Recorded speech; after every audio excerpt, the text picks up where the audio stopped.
I began to gain understanding and wisdom in certain ways that most children do not, and most adults do not until they're much older.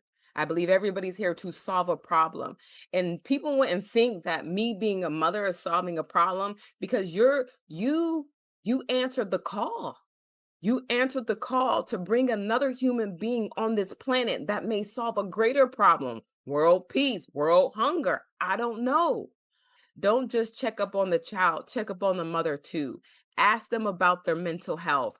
Ask them, are they happy? 1 to 10. How are they feeling? And don't make them feel bad for whatever they're feeling.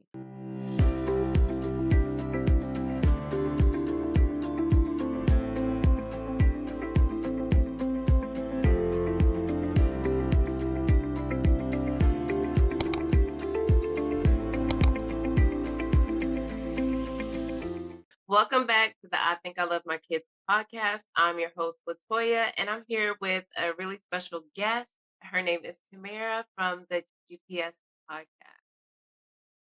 So, Hello. hello. hello. All Thank you right. for having me. So, tell me a little bit about yourself and tell me why you wanted to be on a podcast. Hi, so my name is Tamara Thomas. I'm a newly podcast host of God is My GPS. And a little bit about me, I am the eldest of 5 children. Kind of latchkey kid. I run a tight military boot camp. And so my siblings are used to me giving them strategies on life and feedback on how to do things better, despite what society says, because there was a lot of outsiders like, let them be.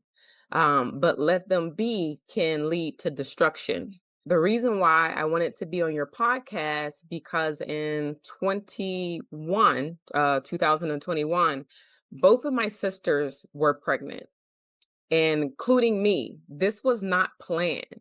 So all three of us were pregnant, and it just took us down a crazy path. I had a miscarriage, but my sisters went full term. My youngest sister, um, I don't know all the medical terms, was preeclampsia and in labor for over 24 hours. And I remember her going home from the hospital, and I'm like, your blood pressure is high, like you're going back to the hospital. And everybody's like, she won't go to the hospital. And I'm like, well, you don't know Monica's sister because she's getting up out of this bed and we're going to the hospital. And so we go to the hospital, and it was just a traumatic experience. I think she should have sued the hospital, but that's another subject for another day. And and the journey starts from there. What was your woo child moment like? Woo. As an auntie, I think as an auntie, my woo child moment was uh the guy I was dating at the time said children will test your humanity. I said, what does that mean? And so he said children would test your humanity. So when my nieces and nephews came, I'm like, I'm very patient, I'm very zen. I found out that I wasn't. And I realized that I was having certain triggers that I had to kind of reparent myself and correct myself in the moment. Um, the old school parent, you fall, you break, you scrape something, they would look at you like, oh well, you better get up and keep moving. And I remember having that moment when my nephew fell after I told him stop playing around, but he's only 2. And he fell, he hit his head, and I looked at him like, and I was like, oh no, I'm so sorry, are you okay? 'Cause I wanted to be like, "Boy," but I was like, "He's only 2, right? You can't have that kinda energy for a 2-year-old because they don't know any difference. They're playing, they're very loving." And so so I think that was my woo child moment, like, "Girl, you gotta get it together." When I they do touch your humanity. I will agree to that. And so you telling the story about your nephew kind of reminds me of an incident with my daughter. So with kids, a lot of times when they're doing something, especially something they're not supposed to do, and they end up getting hurt, a lot of times they look to the nearest adult, especially that parent, their default parent, to see what kind of reaction that they have. And determine on that adult's reaction is how that child reacts. So I Right. remember one time my daughter, oh my gosh, woo, she was doing something running and she hurt her toe. When I tell you, you'd be surprised how much blood comes out of a little person. Oh my goodness. So I'm like, okay, I gotta be calm because if not, she's gonna lose it. Right. So, of course, I was like, "You know what? Let's get the peroxide." And here I am trying to pacify her, and I'm like, "Okay, let's put the bubbles on it because I know sometimes peroxide can sting. So if you leave with that, of course, they're gonna be in complete fear." So I was like, "You know what? Let's put some bubbles on it." We put the bubbles on it. Everything was good. I love look, they do test your humanity, but they also are watching you. You're Watch. everywhere to see Yeah. how to And see how that was one of the things I had to tell my siblings. So my siblings were going into their 40s having their first child. And so when you're a 40-year-old, you think you know everything already, right? You Mhm. done live, you done. And I'm like, nah, this is a new experience. And you're gonna have to learn your child, and your child is gonna have to learn you. Yet in 2025, you better read a book, you better do some podcasts, you better read a blog because you don't have to do this alone and build a community. And so with my nieces and nephews, they took to me very well because everything was a playful situation. They would do something, and my sister would be looking at the kid like, "What the kid doing?" I'm like, "Girl, like, if you don't laugh, this is so fun. This is so joyful. They're learning, they're experiencing this wonderful moment called life for them. Let Yeah, them have that." And so that I think that's why they love me. Even the older ones are like, "You're silly." I'm like, we're supposed to be silly at 8, at 9, at 10. You don't have to be an adult. Like I right. was an adult at 8, but they don't have to be adults at 8. You're a child. Look, I want you to know that you said you are the oldest sister and your sisters had their first children at 40. I just want you to know, like, girl, you look good. Oh, You thank look you. good and black don't crack because you older than me and probably not by much. And like Thank you. you look good. I do want to ask you also, what is one because you are the village. You are the village for your sisters, and I commend you for that because we need our aunties, we need our village. My best friend is the auntie to my kids, and when I tell you she comes through, she comes through. And my sister too, as well. Oh my gosh, my sister kept my daughter for what is it, about 2.5 years in Hawaii, because my daughter just wanted to be with her cousins and wanted to go to school somewhere else, and my sister came through. So next, the question I have for you is, what is one parenting belief that you had to unlearn? One parenting belief that I had to unlearn. I think for me, that children were toxic. Children were the reason why a lot of parents were unhappy. As an adult, I would have people like, "I can't stand these kids." I'm like, but now I'm like, what did the kids do? Look, the kids ain't doing nothing. It's what the parents are not doing. Let me tell you. Like, and so for many years, I was like, I don't want children. I never want kids. I probably didn't even know why, but subconsciously, I was wired to be like, wow, there's something wrong when a person has a kid. These people aren't happy. These people aren't joyful. And so I had moved to Virginia in 2014 and I adopted a Chinese family in my head. And I would go to the birthday celebrations, mom, dads, the kids, the grandparents. They treated me like I was one of their own. And they showed me this healthy version of a family that I had never seen before. Here I was in my 30s, and I'm like, what's they want to hug me and stuff? What is this? This is different, and I'm like, should I soak it up? I'm scared to be vulnerable. And then I had met a family from Zimbabwe. They weren't as huggy and stuff like that, but they were just happy and they loved their kids and there was just this joy. And I'm like, I've never seen people be so happy about these kids. Like, because, growing up, you always heard that the kids were the problem. The kids were Mhm. why the parents were not happy or not successful or couldn't move forward. The kids were the reasons why the parents had to go to the club and go out and get drunk, and that wasn't that's not everybody's reality, and it didn't have to be my reality. It wasn't my Right. reality without kids. And so when the kids do come to me, I say my house is a safe environment. And my sister's like, you're too easy on them, as I should, because they're children. This house has to be a safe place for them to laugh, to cry, to bounce back, to create, to make mistakes. It should be a safe place for them. And we came from a household where we were criticized, ridiculed. We come from the era of ripping on each other. And now I know, like, that's bad.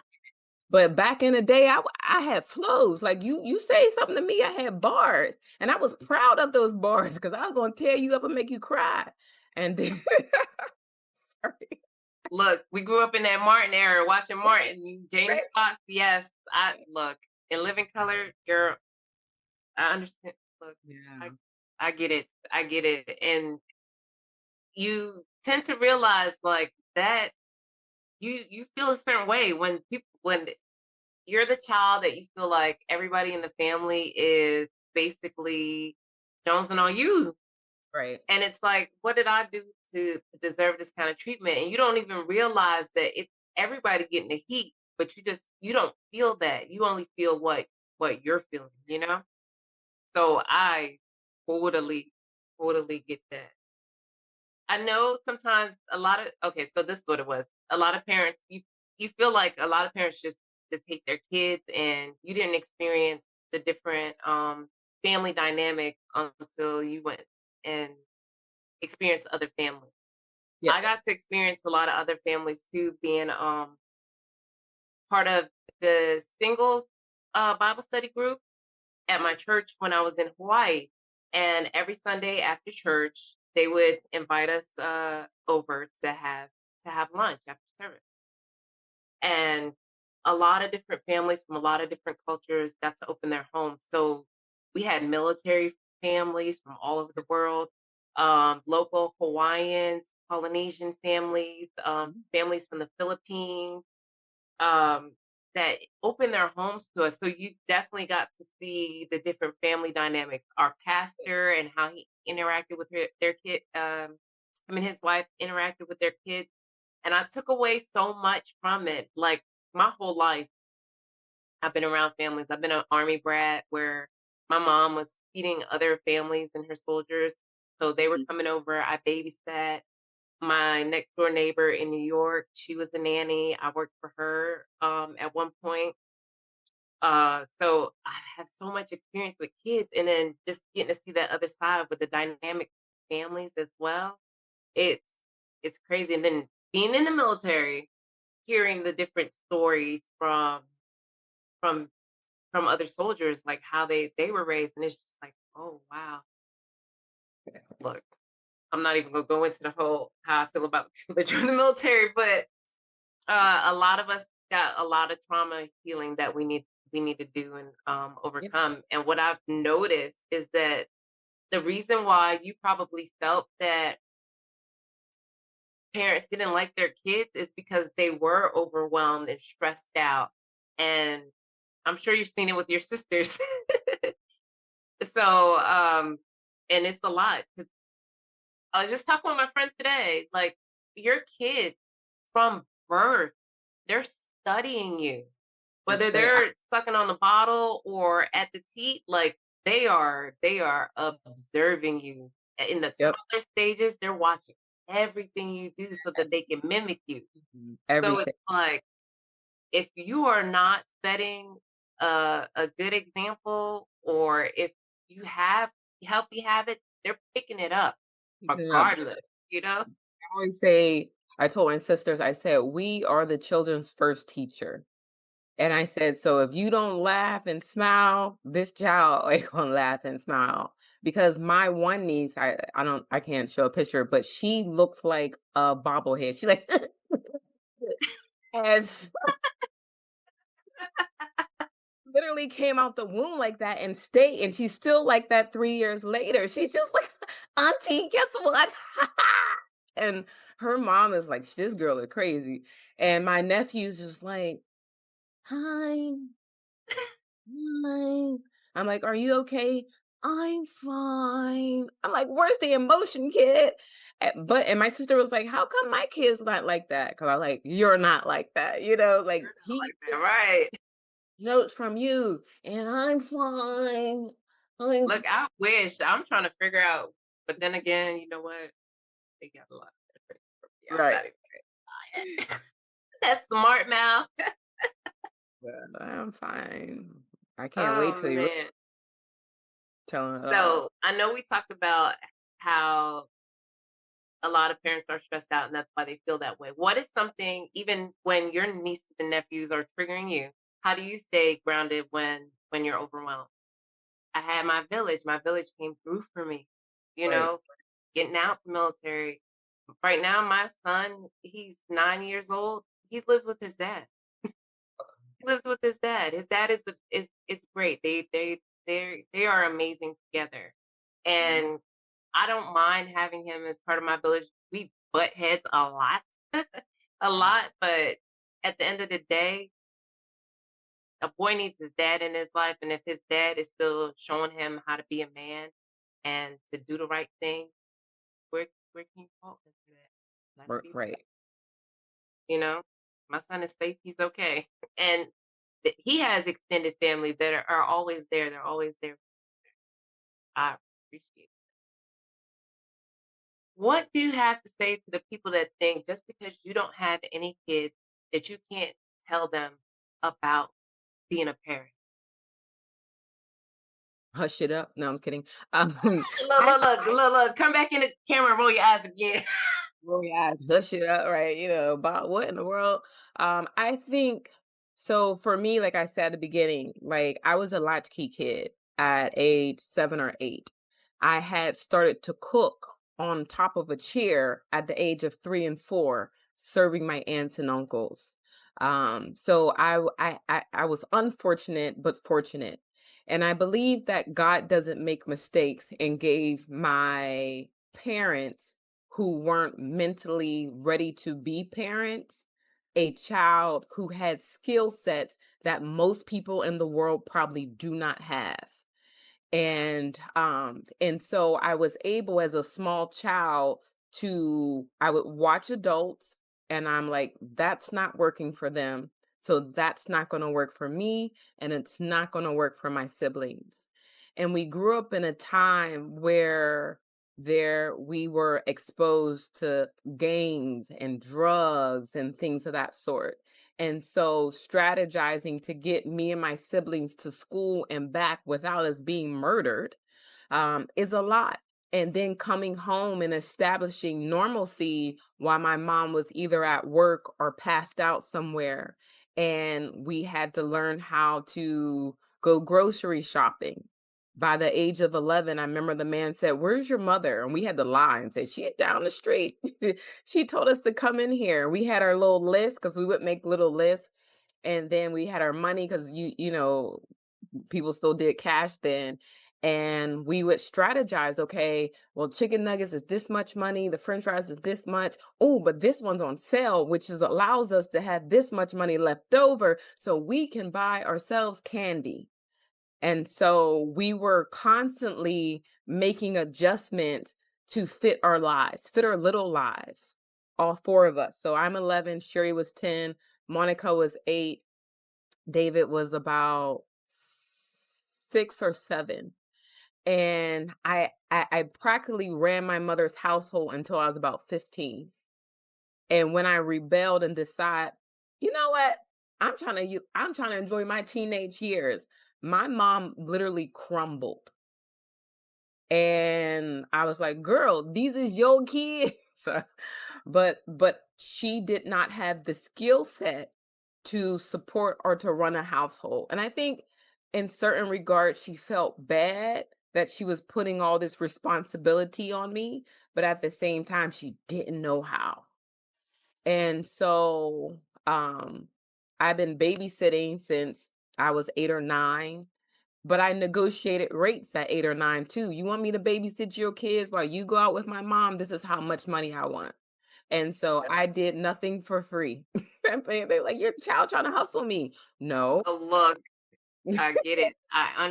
Look, I was the same way. I was the same. Hey, Look, there's a lot of similarities in our stories. I ain't trying to hurt nobody's feelings, but there's a lot. yeah. And so I began to gain understanding and wisdom in certain ways that most children do not, and most adults do not until they're much older. And fast forward to, my 30s, I would say, when I moved away, then I had the opportunity to see it a different way. Husbands and wives being married, loving the man, loving his wife, loving and sacrificing, doing everything that he could. And I'm like, when do you sleep? Running businesses and still taking the time out to sit down and have dinner. In the Asian community is very, very crucial for them. And those hot pot moments, them sitting down around the tables and things like that. Um, and so it taught me another level of what family looks like. And I had a friend give me a plaque that says family is one that somebody finds along the way. Sometimes it's not blood. And you have to be okay with separating what is blood to what can actually feed your soul.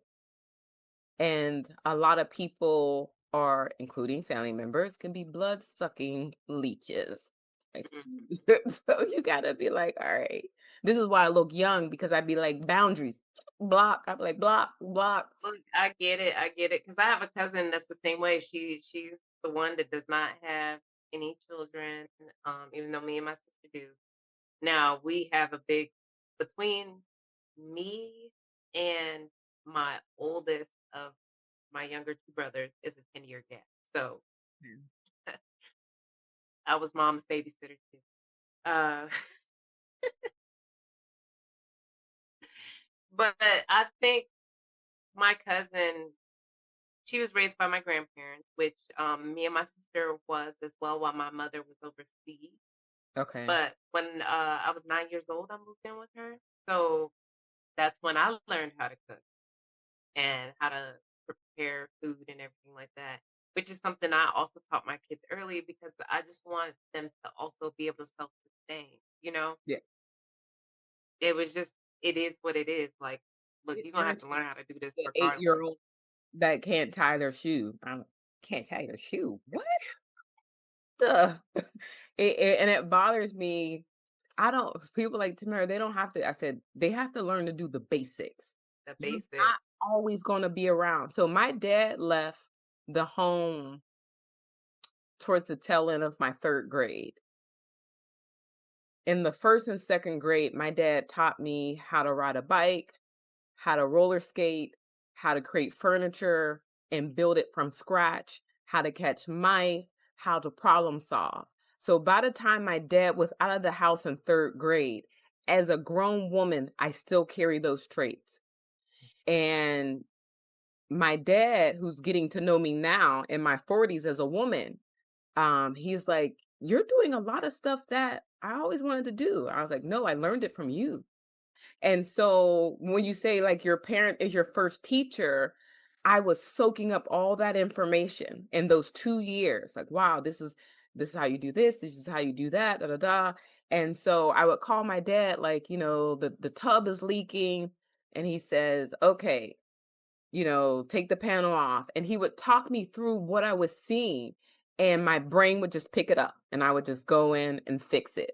And he would like take me step by step. Most people would probably freak out, like, I'm not a plumber. I don't know how to do that.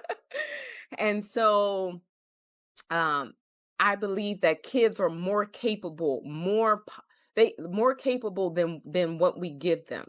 I'm not saying you need to abuse them. I'm not saying we need to make them into adults, but we need to strengthen them in their skills and in their talents. But that requires a parent to pay attention. What is your skill set and talents that your child produces? Because I met a woman who's I think her daughter was 11.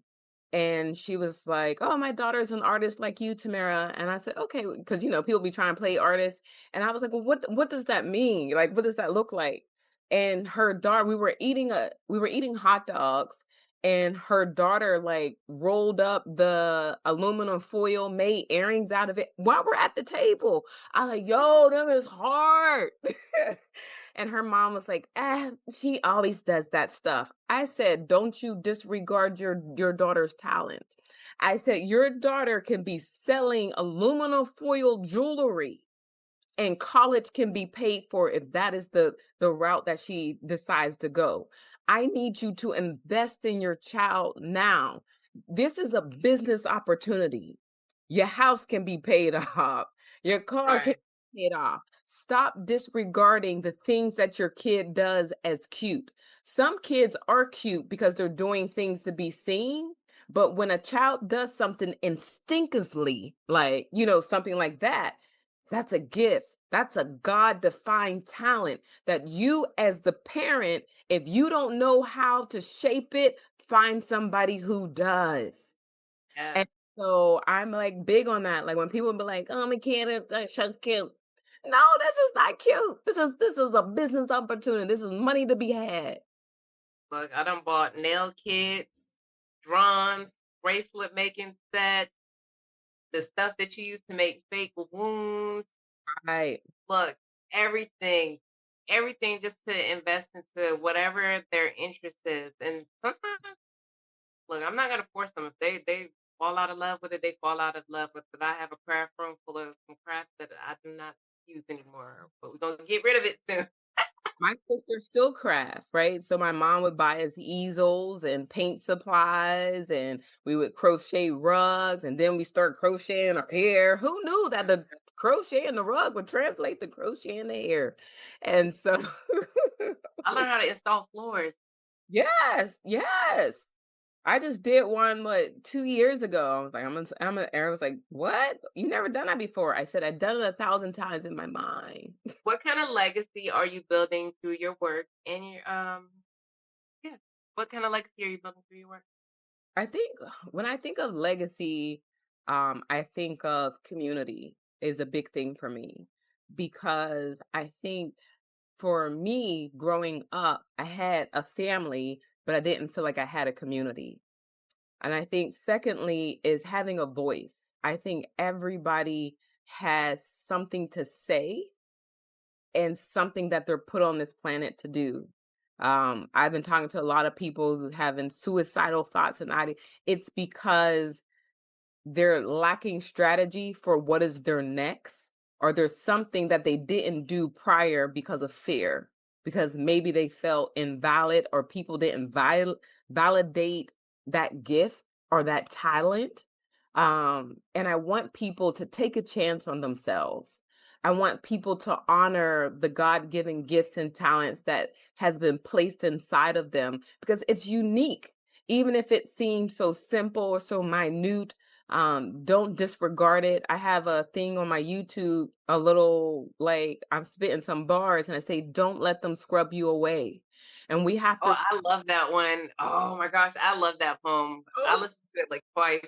oh, thank you. Yeah, and it was just like one day I'm just sitting here and I was just like, wow. And I think we all do it. We get in our heads, we make ourselves smaller than what we have to be. And it's because of the community that's been around. And I used to ask myself when I'm in a room, Tamara, is that God's thought? Is that your thought? Or is it their thought? Because sometimes I don't know why, but their thought can be louder than who you think you are and who God says you are. And we have to get to a place where we're quieting those so that we can get in alignment and walk in God given strategy to become whoever we're supposed to become. Maybe I should have been a mother. I don't know.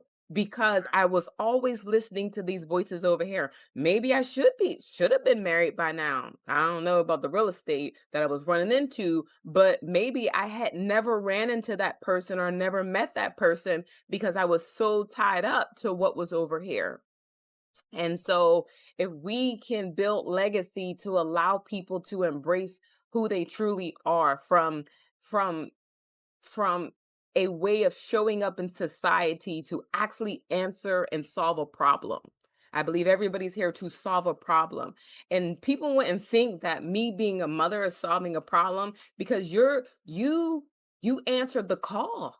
You answered the call to bring another human being on this planet that may solve a greater problem, world peace, world hunger. I don't know, but that's so divine. And the soul connection between you and that child is very important because to your point, you are your child's first teacher, you know, your their first representative. And so how you shape and mold them, like we look at Obama, people love or hate Obama, you still love him. There Yep. is something unique about that man and how he shows up and his poise and his he's very free spirited. And a lot of adults don't have that. You know, we're just like, keep my head down. Yeah, and Yep. I We put say on I this mask. We yeah, try to you put on a mask so that we can be presentable in society. I yeah, don't like that. I don't like that at all. I like being me. yeah. Ugh, When I moved to Virginia, I showed up as Olivia Pope. Didn't know who Olivia Pope was, but I was like, I got this new corporate job. I'm amazing. And for my white friends watching this, I'm not prejudiced, but there were a lot of like racist white folks. And I was just like, I really don't care because I'm amazing. And I had right. people like, we don't do that kind of stuff. I was like, I don't really care because I'm amazing. I'm coming to rock this thing out and people be like, "Who are you? Where are you from?" I'm just from a little town in PA. Okay, just minding my. I said, but and they were like, people were like, "Can we meet your parents?" I say, "No, you may not because they don't represent me." Because and that's another thing I had to learn. They don't represent me. I represent them. They might not like how I'm representing them, but I know that I represent them very well because I fear God and I don't fear people. I love people, and I love them very well, but I am okay with who I am in this moment. You know, ever changing, ever growing, ever challenging myself. So, talk about like relationships. I had a lady said, You need to learn to be submissive." I said, "What does that mean?" Wow. You know, when you get married, you got to learn to be submissive. And I said, that works for you and your husband. Does not mean that's going to work for me and mine when I get married. And I said, God knows who he created. So whoever he created for me, he better be dressed because I ain't doing none of that. Well, Look, I get it. hey, if you haven't taken the Clifton Strengths, have you heard of that test before? No, I have not. You're gonna have to send that one to me. I'll send it to you because I taken the Clifton Strengths, right? And so I it has 34 traits. They did my top 5. My top five was command, strategy, respect. I forgot the other 2. And they were going over my test results and they said, "Well, take the DISC assessment." So I took the DISC and I was an ID. And all the men in the room was like, "Aren't you a D?" I said, "No, the test says I'm an ID." And I said, "But these tests helped me to realize that I've been showing up as a D my whole life, but I was really an I. I like being an I. I is the creative part of me, is the place where I can make my money." I said, "But the D is to make sure that you guys are on track. Everybody." I began people together and not from trying to dominate. If I see people abusing kids, I could be walking down the street. I say, "Oh, is there a problem?" Mind you, I'm this big. I'm like, "Is there a problem? Would you want to talk to an adult?" And my siblings be like, "You better stop." And I probably should, but it's so natural. I'm not thinking about it. And so I can show up as very dominant and it makes people uncomfortable, but people have tried my whole entire life to make me uncomfortable for being me. Girl. That part, right? Ah, look, I get it. I ah, trauma, trauma Right. that we are not passing on to our kids. Let me tell you. Exactly. They're gonna be great. What would your nieces and nephews say that your superpower is? My superpower is the ability to make them laugh because Oh, they be looking at me and they be like, like, what in the world? So then we're all laughing. So I have all these videos of just them laughing. Like they look at me and they laugh. And I'm like, what in the world? And my sisters be looking like, what did you do? I'm just standing here. Okay. Your kid just they just in their zone right now. They're thinking about something that maybe I did or said. I don't know. So yeah, it may be it but it will change as they, get older. And I mhm, think but right now it's the ability to make them laugh, the ability to allow them to be free and express themselves, um, and to be playful and a lot of people, especially as an adult, because we're so in our head and we are always afraid of what the outsiders are saying about us, our parenting, our approach, and things like that, that we forget to create a place of freedom and safety for our kids in that moment. Don't be worried about them people because they jacked up too. And that's something you have to learn, that everybody who appears to be well, everybody who appears to be doing great things, does not mean that they really are behind closed doors. these are look, these are facts. These are facts, and it's something I had to basically come to terms with myself as well. Um, especially when it comes to parenting, you would think, and then you hear the stories, and you're like, you know what? I'm not doing that bad. Not Right. doing that. And the fact that you take the time out to actually audit yourself as a parent means that you like you a step ahead Yes. and you care. What is one non-negotiable self-care tip move that you swear by? Non-negotiable. Non-negotiable for me is move my body, especially since I work from home. I feel like I'm always sitting down, is move my body. Um, was it last year? Last year, January. So my mom's sick, my mentor's sick, and they're like, last year, I didn't know if either one of them were gonna die. And so they were calling, and so I decided in the heat of the moment to go hiking. Do not go hiking, people, without pre-planning. I got lost in the forest, Oh but no. I went hiking every single day. Not every single day. I went hiking every Saturday for 1 year. Eventually, I found a group to go with, but it was just moving my body. And I realized that moments I would get stressed throughout the week, I was much calmer. My mental was clearer. And I'm just like, all right, gotta get up 8 a.m., 9 a.m., gotta go hiking. Rain, sleet, hail, or snow, because we get all the seasons and sometimes in one day. And I was just like, we gotta I'm in Virginia so weather. so moving my body is essential. I think breath work, people probably there's people still who don't believe in it. Breathe. Take time out to meditate, take time out to pray. I think another non-negotiable is, for me and for everybody, just figure out what moments, even in the week, that you can do that requires nothing much of you. Like the other day, I took a nap. It was Friday night, and I was like, I just want some soup. That's it. So I found a dim sum place that was 20 minutes. I drove to the dim sum. I was like, drinking soup.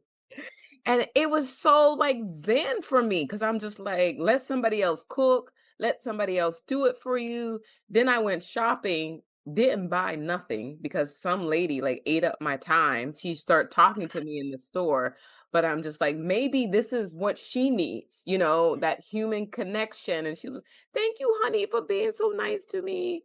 And we were talking about traveling and things, and she was shocked. She's like, "You travel? Girl, yes. I gotta go. We got my passport. Out of here." Give a auntie tip for the moms that are struggling with their self-care. How can they make time for moving their body? What tips that they can take? So one of the tips that people talk about Pilates, that's great.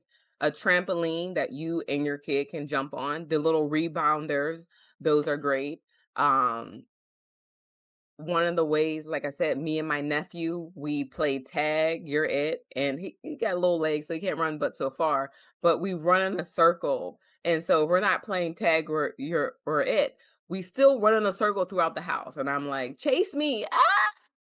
And I'm up, I'm moving, the kid is moving because most likely I need this kid to take a nap in an hour. So Right. if I'm burning this kid out and they're amped up, they can take a nap and then I can just zen out.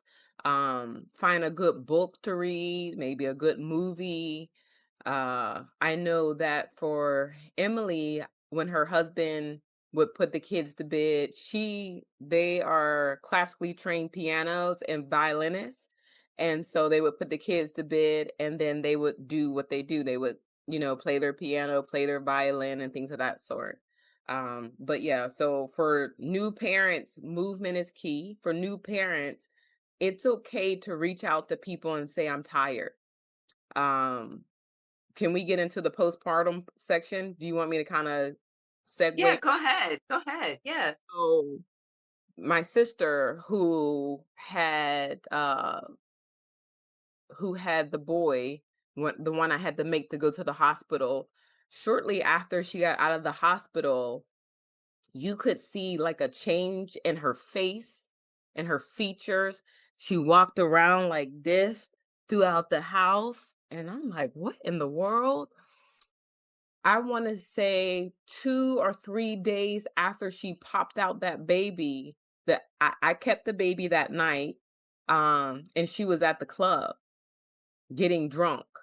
And Yeah. she said that, and my mom was, like, livid, my sister was livid, and my sister was like, "I could never leave my newborn, with somebody else." So they had 2 different experiences, and I think she was trying to one up the father, like, "How you out here in these streets? I just had this baby." And she was like, "Well, I'm going out." And she probably thought about the kid the whole time, and she was basically suppressing it because she was trying to one up the father is how we took it, unfortunately. And my mom was like, "What is this? You're out, you're drinking." And her statement was, "I got to take care of myself. If I'm taking care of myself, the kid will be fine." And then she started just dropping the kid off to anything and anyone, not telling us, not, and we're like, "You can't just," because I was molested as a kid. So when I was 1, and I still remember some of those episodes or moments, I would say. And we're like, "You gotta be careful," and she's just like, "Things are gonna happen." Like she would just say crazy stuff. "Things are gonna happen, and yeah, what it is." And we're like, "Yo." So my other sister, I'm more calm. And I'm just looking at her like something's really wrong, like something's really wrong. My sister Sherry is like, I'm not gonna cuss on the podcast, but mother beep beep beep, is you mother crazy, da da da da. And so she's going off on her. I'm like, look at her, something's off, something's wrong. And my mom's just like, well, what's wrong? I'm like, I don't know. And so when we talk about postpartum, I always thought like my physical body changing, maybe I'm tired. Um, and so, me living in Virginia, coming to Pennsylvania, after that moment, I stayed in my sister's house for 8 months. I refused to leave. Mind you, I got a whole family back at home, and so I stayed, and it was my Zimbabwe family who said to me, she said, "I don't like Americans and how you guys approach motherhood." She said, "Back at home in my village, when a mother has a kid, several women from the village come and stay in the home to make sure that the woman is fine, that the baby is fine, they're cooking food or allowing her to rest, let her body come back together." And she was like, "You guys don't do that," not knowing that I would have had to do that for my sister. And my sister just thought that I just loved her child so much, and I do love him, but she thought that I just loved him so much that I would just stop my life in the state that I was in. And thank God for the pandemic because it allowed me to work from home. And so I seen her progressively get worse. And so I would go to her doctor's appointments. I say, something, I would just say it like, something's wrong with her. I don't know what it is. I think she smells funny. And I was like, she's dragging her body through the house. And they were like, "How are you doing?" And she would say, "I'm fine." So remember I told you her son said, Yeah. he would fall, scrape his whole arm up and like blood coming out. He like, "I'm fine," because he learned this emotionalness to real life things from the mother. Mhm. And so I'm like, something's wrong. So they had given her books she's very intelligent. They gave her books and stuff to read. She would never read them concerning motherhood. Anything around motherhood, it was like she just was not interested. And so there was the drinking, there was the going out to the parties. There was one time I was in the other bedroom and he was in another room and I could hear this noise. And I'm like, what is that noise? And I get up and I go in the room. He is choking and literally about to like die. So I like pick him up, like, get him out. He's choking on the milk. She's downstairs, he's coming up the steps. She's like, "Why are you picking him up? Leave him alone. Don't baby him," like a robot. And I'm like, "What? Girl, this kid almost died." So I was like, all the more. So I told my mom, I told my sister, like, if I leave, I'm afraid she's going to kill herself or kill the child. Something's not right. And so, you know how they say sleep with one eye open? I felt like I had to do that for her and the kid. And the dad would come and his energy towards her was just like, "I'm only here for the kid, don't talk to me," right? And so that probably did something to her as well. And I talked to a few therapist friends and said, "You got to get him away from your sister. You have to get him out of the house." And uh he was only there sometimes, but not all the time. But it went on for months. And so I had went to Virginia and a friend was like, "What's going on?" I was like, "My sister, she's just like ever since she had this kid, she's out of it. She goes to work, she comes home, she eats something, but she's just like this, just depleted. No energy for the kid." And I used to stick the kid in my shirt and just go to work. I'm like, "All right, I think we're having skin to skin contact, kid. I think this is what That's exactly what you guys were doing.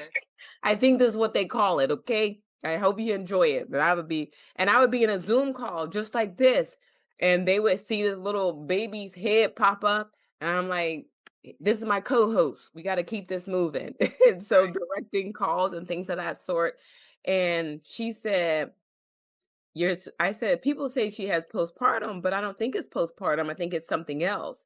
And she said, "It's postpartum psychosis." And I said, "What is that?" And I had been to Healthy Start, UPMC. I have reached out to so many people saying, "Hey, something's wrong with my sister. I need her to get therapy. Like, I don't know what's going on, but I'm afraid to leave her in the house by herself." And so if I had to leave, my sister would come or my mom would come. Like, we would never leave her unattended with this child. And they could see it too, that something was wrong. So when we think about postpartum, like I said, I always thought it was like my body, changing and things like that. But there's also postpartum depression where it's like low mood. They say you could be like delusional or hallucinating. Um, but they said it could be treated. But the postpartum psychosis is a rapid mood change. And I don't know if you've seen some of the pictures that I put because I did a whole photo shoot in her bedroom. She doesn't know this, but I felt like she was reverting back to a child. So everything she did not get from my mother growing up, it was coming out. People would come to the house and she would say things like, "Why are they coming to see the baby? Nobody's coming to see me." I had never heard a woman say that out loud. And she had a point, but at the same time, it was just like, "What?" Of course, this little bundle of joy. And she said, "Ah," and he would be crying. She would just look at him like, "Ugh, why is he You crying?" know what? I wonder if it triggered it triggered her inner child. I think so. Because one of the pictures that I have is that I'm crawling inside of the playpen. As big as I am, I'm going inside the playpen.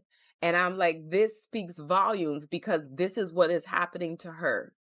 And so when the girl said psychosis, I started to research psychosis because I never heard of it before.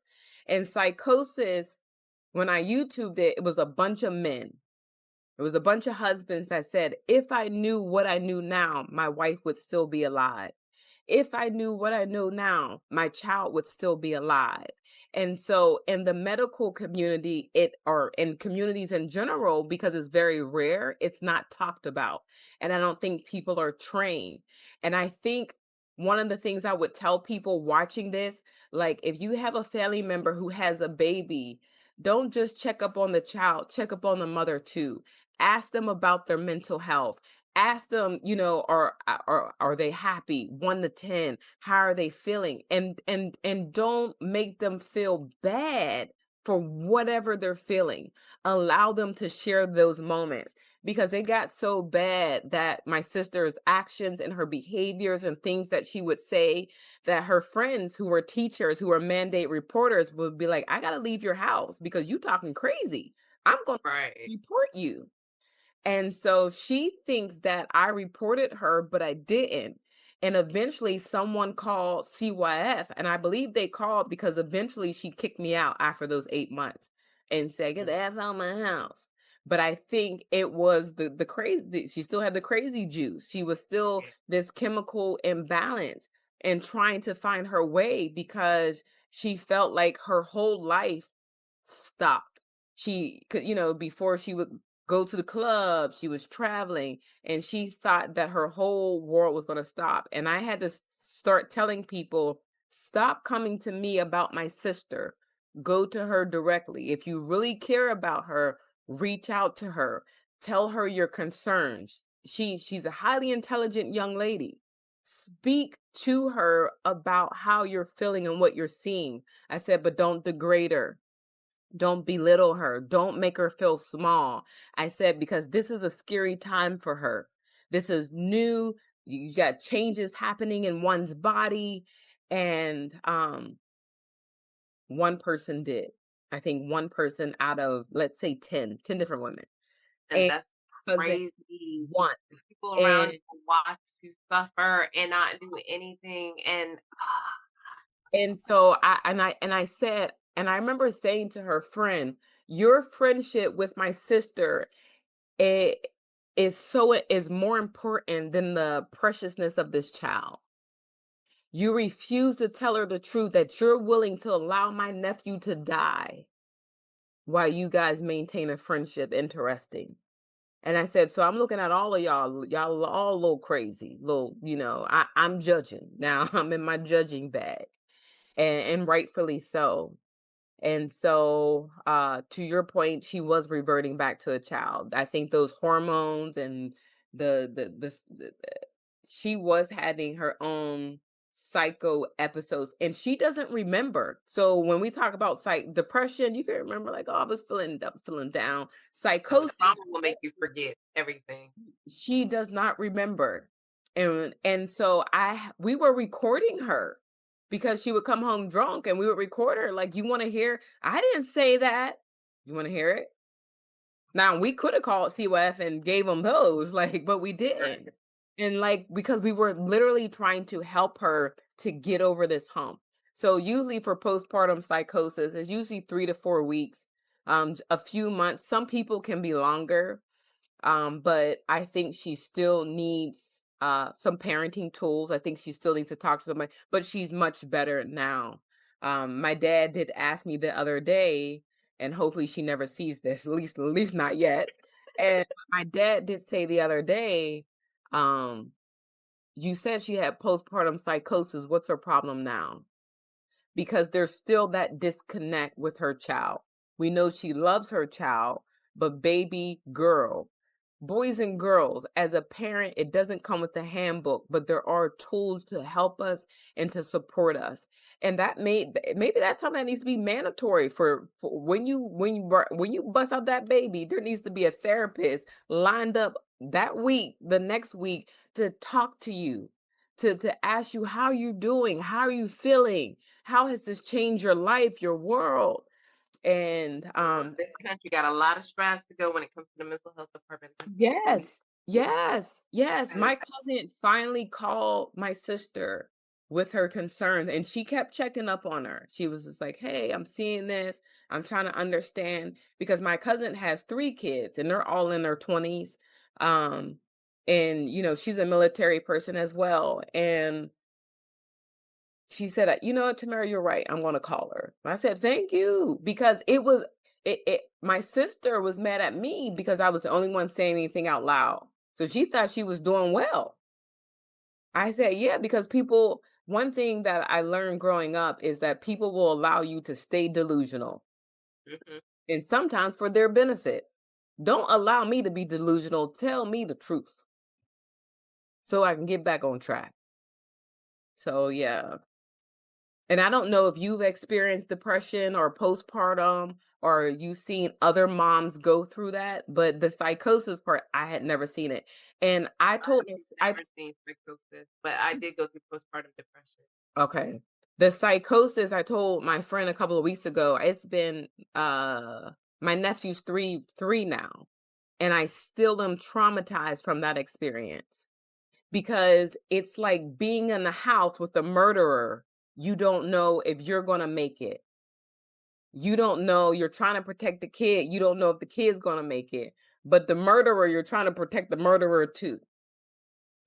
And it's just like, I was sleep deprived. Like, you would have thought I had the kid. Like, my mom was like, "That's your kid." I was like, "Don't say that to her. That's not my kid. It's my nephew." Yeah. And I love my sister enough and I love my nephew to make sure that they survive, that they make it on the other side. And and I said the enemy comes to steal, kill, and destroy. And I said, and if she was to kill this child or to kill herself or both, it will wreck this family in ways we would never imagine. I said I would never want my parents to experience that kind of level of heartbreak. And I know people have, and so I sacrificed my life and my time.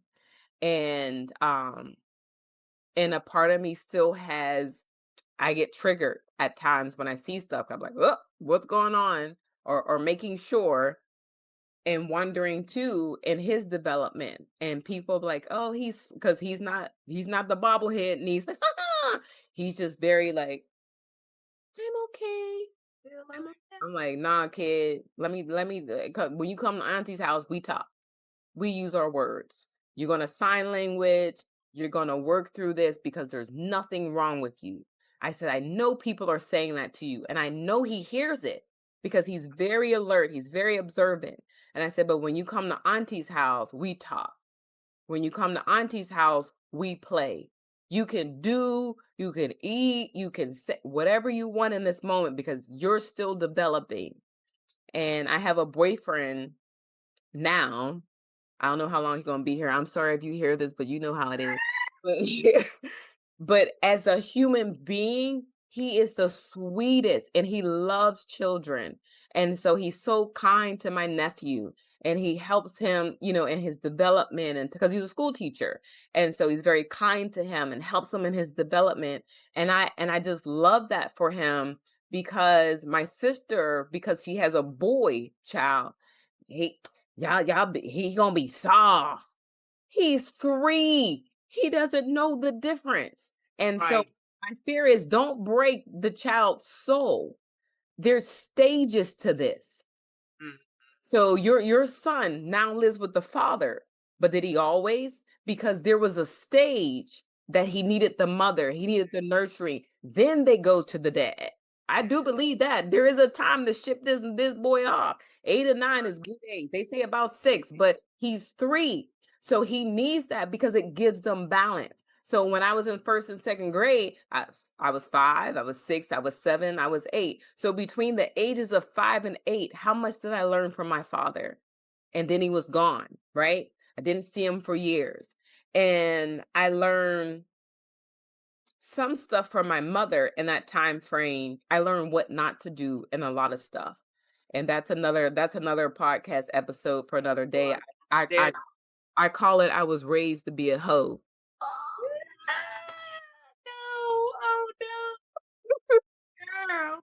Look, mm, I'm not gonna say anything because them hurt feelings be Right. hurting for some people. Yes. Uh, I be like, look, I just want to tell my truth. That's it. That's Right. it. That part. That part. That's it. Yo, when I tell you your sister, she does not understand how lucky she is to have you guys and to have that friend that actually cares. You do not know when a woman is so close to a breakdown, unless you sit and hold space for her. I have a friend. One day, I was like, "Yo," I went over to her house, and I had just drove off to the middle of nowhere. I asked my teenage daughter, like, "Can you watch your brother? I'm gonna be right back. I might even go to Miss B's house, but I will be right back." Right. And I went off in the woods and I screamed, I yelled, I cried Yeah. because nobody could hear me. And when I tell you I still did not get all of it out, I went back to my friend's house to just chill with her so she could hold space for me. And I just boo hooed in her arms. You wanna cry? And then I was like, girl, we're not gonna talk about that person. That's a whole that's Yeah. that's Nikki. We don't know her. We're gonna act like we don't know her. We're gonna leave her right there where she was at on the couch. Like, Right. and it's okay. And I kid you not, a week later, I was holding space for her. Yeah.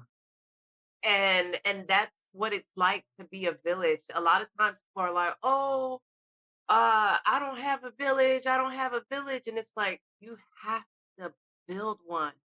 And Yeah. everybody wants a village until it's time for you to show up and be the village member. Right. You have to show up for other people, especially if you want them to show up for you. Yes. When my family in Virginia is like, "Do you need to come here? Because PA's your Egypt, and we think you've been there too long. Okay, we need you to come here, get replenished." Is how they talk to me. Get replenished, come and rest. The kids won't, and they don't. The kids don't bother me. Like I said, they got 4 kids. You would never know that they got these little people running around, and they be like, just you can come whenever. Their family is my family, their mom and dad is my mom and dad, and they're like, "We need to see you anyway." And I think the last time that I was there, it was so beautiful. I felt like my cup was being full, and I just remember Emily coming and just putting her head on my shoulder.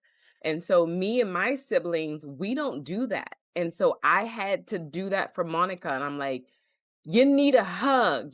I ain't got no boobs or anything, but you need one of them old beer, big blue, just snot bubble. Like, get it out. Like, and they're like, no. I say, we're not leaving until you cry. Yeah. Get it out. So I definitely understand. And I'm glad that you guys were able to hold space for each other. That is important.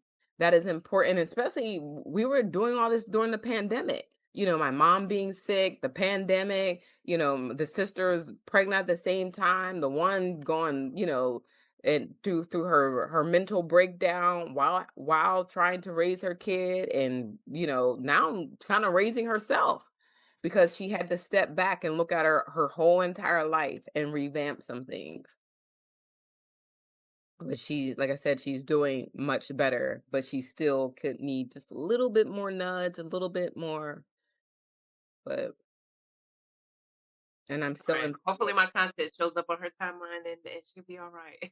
Yeah, exactly, exactly. Yeah, because she needs community. And thank God for your podcast because you said, I think I love my kids. I think people do love their children. They don't know how to express it because I think the number one thing that we have to learn is to love ourselves first Mhm. and have those reminders that it's okay to be sad, to cry, to hurt, but we have to put strategy together for us to heal as an individual.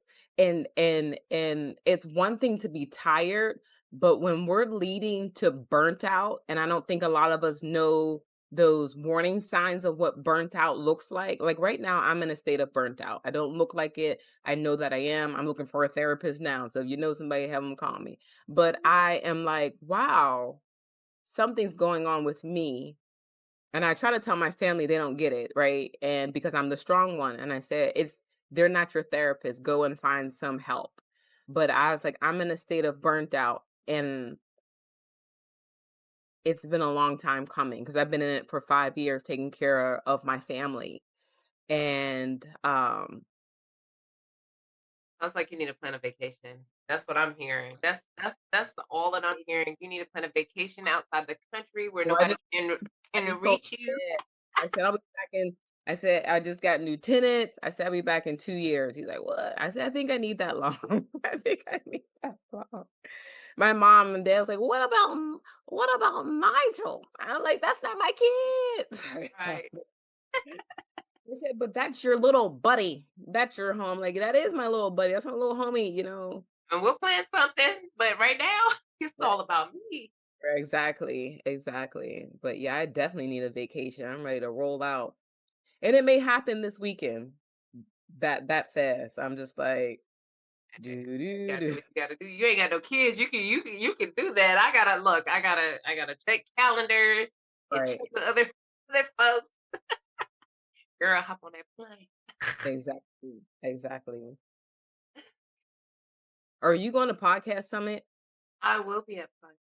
Okay. Yeah, I'm trying to get down there. Stuff keeps changing. I did buy my ticket though. I have my ticket. I just gotta get down Well, there. I will see you at podcast. Are you going to the cookout? Yes. Okay. Okay. I'm Are only you 2 hours away, and I think I'm getting a hotel up there, so, I'm ex Yeah, I gotta get a hotel. I've been looking at hotels. There's a list that they give you on their website. I guess ones that are closest to the venue. mhm. I'll have So, to look, okay. if I think I'm sharing a room with her. Okay. I Yeah. do wanna thank you so much, because 'cause I'm gonna Uh, have to edit out this part that we just so, but I wanna thank you so much for coming on my podcast. I think I Love My Kids podcast. We are all here because we are trying to make change, yes. in our lives and in the lives of kids. The goal is for to have as many kids as possible not need therapy from the life that they grew up. So I Exactly. want to thank you so much, Mara. Please tell the audience again who you are, what you do, and where they can find you. Hi, yes. So I am Tamara Thomas. I am the newly found host of The God is My GPS podcast. You can find me on YouTube as well as Instagram. My handles will be in the description. You put this on YouTube, right? Yes, it will Yeah. be on So, YouTube. yeah. So my handles will be in the description. You check me out anytime. So And we are going to what is it? Don't let them scrub you away. I'm gonna put the link in that in the yes, that is comments. that's a great reminder for all of us. Fight for your identity, and it's okay to show up in your truth, Yes. your god-given truth, right? Your god-given right to be great, and whatever that is, whether you're a dancer, an artist, a builder, it has nothing to do with gender. It has something to do with God's talent and why he placed you on this planet, which is to solve a problem. And don't think about it from solving world peace. Solve peace in your home because maybe you didn't have it growing up. Create those avenues and those pathways of harmony and synergy in your home, in your life, in your work, in your career, in your neighborhood. Um, and that's big, and when you look up, you will have community when you start from the inside out. And so, I just encourage you all to be better, to be healthy, know that you're loved, know that there are people who are rooting for you in every shape, form, and you mothers, it's okay to give yourself a hug, just like you would your child. Give yourself a hug, love on yourself, embrace yourself, look in the mirror and let you know first, because I heard Lisa Nichols says, the thing that I say to myself first thing in the morning is I'm beautiful, I'm wonderful. So when I leave my house and I hear it, it's just a bonus because I gave it to myself first. So Yeah. give it to yourself first, and we'll see you all again.